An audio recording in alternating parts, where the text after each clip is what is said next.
Je suis Myriam Lariep, j'ai 60 ans et j'ai fait le CPA en 2001. J'ai un parcours professionnel plutôt orienté gestion-finance et principalement autour de l'organisation et la restructuration d'entreprise. Et le dernier poste que j'ai occupé, où j'ai occupé un poste de direction générale, était assez atypique puisque j'ai fini ma carrière professionnelle en tant que salarié dans une structure associative qui est une très grosse association toulousaine. J'ai fait la formation CPA dans le cadre de mon dernier poste,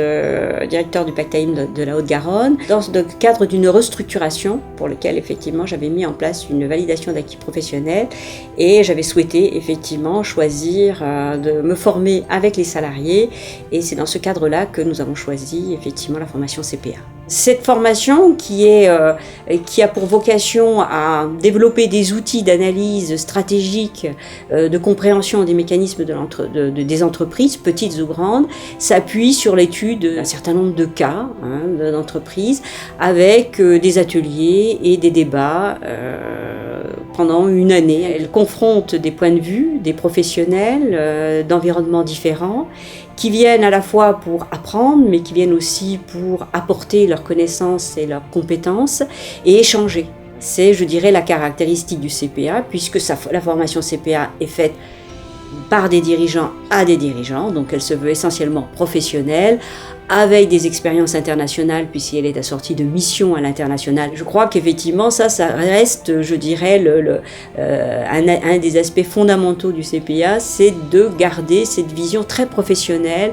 cette vision de l'expérience, même si tous ceux qui viennent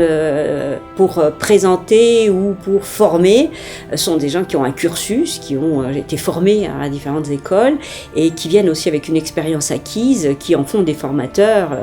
très pertinent. Alors on peut considérer le CPA comme un point d'inflexion parce qu'effectivement le CPA arrive à un moment dans la vie professionnelle d'un individu qui finalement va lui permettre de rebondir, de se repositionner, voire d'envisager son développement professionnel de manière différente et je pense que le CPA va permettre effectivement ou insuffler cette capacité à l'individu finalement de